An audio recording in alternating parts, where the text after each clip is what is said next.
కృష్ణుడు తోడుగా ఉన్నా కూడా పాండవులు ఎందుకు అన్ని కష్టాలు పడ్డారు? ద్రౌపదీదేవి పిలిస్తే గాని కృష్ణుడు రాకూడదా? ధర్మరాజుని జూదానికి వెళ్లకుండా కృష్ణుడు ఆపి ఉండొచ్చు కదా? సుయోధనుడు శకునితో ఆడించినట్టు ధర్మరాజు కూడా శ్రీకృష్ణుడితో ఆడించి ఉండొచ్చు కదా? ఇవన్నీ ఎందుకు జరగలేదు?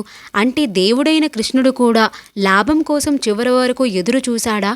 నన్ను నమ్ముకో, నీకేం కష్టం ఉండదు అని చెప్పిన శ్రీకృష్ణుడే ఆపదల్లో కూరుకుపోయినప్పుడు తప్ప ఆపద రాకుండా ఆపలేడా? ఇలాంటి ప్రశ్నలు మన అందరికీ ఉన్నాయి. అయితే ఈ ప్రశ్నలకి అర్థాలు ఈ సంభాషణ ద్వారా తెలుసుకుందాం.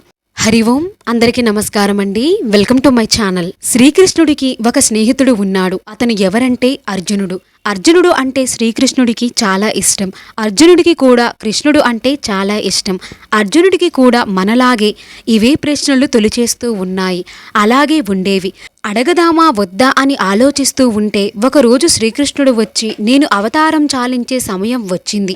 ఇప్పటి వరకు నువ్వు నన్ను ఏమీ అడగలేదు. ఏమైనా ఉంటే అడుగు, మళ్ళీ నేను నీకు దొరకను అని అన్నాడు. అప్పుడు అర్జునుడు, కృష్ణ, నాకు ఎటువంటి కోరికలు లేవు, కానీ కొన్ని సందేహాలు ఉన్నాయి. అనుమతి ఇస్తే అడుగుతా అని అంటాడు. అప్పుడు కృష్ణుడు, తప్పకుండా మిత్రమా, అడుగు అని అన్నాడు. అర్జునుడు నిజమైన స్నేహితుడు ఎవరు అని అడిగాడు. కృష్ణుడు, నువ్వు ఆపదలో ఉన్నప్పుడు నీ పిలుపు కోసం ఎదురు చూడకుండా వచ్చి సహాయం చేసేవాడు అని అన్నాడు. అర్జునుడు, నువ్వు పాండవులకు అత్యంత ఆప్తుడివి కదా, ధర్మరాజు జూదం ఆడకుండా ఆపవచ్చు కదా, లేదా ధర్మరాజు తరపున నువ్వు ఆడి ఉండవచ్చు కదా అని అన్నాడు. అప్పుడు కృష్ణుడు, అర్జున, గుర్తుపెట్టుకో, ఎప్పుడు వివేకం ఉన్నవాడిదే గెలుపు. సుయోధనుడు వివేకవంతుడు కనుక తనకి ఆట రాదు కనుక శకునితో ఆడించాడు. ధర్మరాజుకు ఆ వివేకం లేదు. ధర్మరాజు కూడా నన్ను ఆడమని అడిగి ఉంటే వేరేలా ఉండేది. కానీ ధర్మరాజు అలా చెయ్యలేదు. నేను ధర్మరాజు పిలుస్తాడని ఆ గుమ్మం ముందే ఉన్నాను, ఎదురు చూస్తూ ఉన్నాను. ధర్మరాజు పిలవలేదు సరే కదా, నేను అటువైపు రాకూడదు అని ప్రార్థించాడు. ధర్మరాజు ప్రార్థనను మన్నించి నేను వెళ్ళలేదు. మిగిలిన పాండవులందరూ ఓడిపోయినందుకు ధర్మరాజుని తిడుతూనే ఉన్నారు. కానీ ఒక్కరూ కూడా నన్ను పిలవలేదు.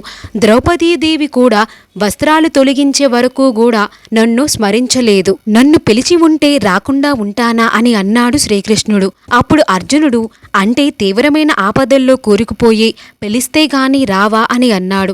దానికి కృష్ణుడు, జీవితంలో జరిగే ప్రతిదీ కర్మానుసారం జరుగుతుంది. నేను కర్మను మార్చలేను, కానీ మీ పక్కనే ఉండి ప్రతిదీ చూస్తూ గమనిస్తూ ఉంటాను అని అన్నాడు. అప్పుడు అర్జునుడు, అంటే మా పక్కన ఉండి మేము కష్టాలలో ఆపదల్లో చిక్కుల్లో పడిపోతూ ఉంటే తప్ప ఏం చెయ్యవా అని అన్నాడు. అప్పుడు కృష్ణుడు, అర్జున, ఇక్కడ నువ్వు ఒక పదాన్ని వదిలేస్తున్నావు. నేను పక్కనే ఉన్నాను అని నువ్వు గుర్తించగలిగితే అసలు తప్పు ఎలా చేయగలవు? కానీ మీరేమో నేను ఉన్నాను అనే విషయం మర్చిపోయి నాకు తెలియదు అనుకోని ప్రతిదీ చేస్తూ ఉంటారు. అందుకే ఇబ్బందుల్లో పడతారు. ఇదండి విషయం. ఏది కృష్ణుడు ఊరికే చెయ్యడు. పూజలు పునస్కారాలు ఏమీ అవసరం లేదు. ఆయన పక్కనే ఉన్నాడు, అన్నీ చూస్తున్నాడు అని గుర్తించుకుంటే చాలు, మన జీవితం సాఫీగా సాగిపోతుందన్నమాట. కేవలం ఈ ప్రశ్నలే కాదు, ఇలా చాలా విషయాలు అడిగాడు అర్జునుడు. అయితే అందులో కొన్ని ఇప్పుడు నేను చెప్పినవి.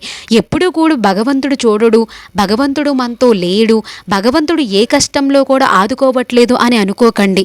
మనస్ఫూర్తిగా ఆర్తితో ప్రార్థిస్తే భగవంతుడు ప్రతిదీ వింటాడు, ప్రతిదీ చూస్తాడు.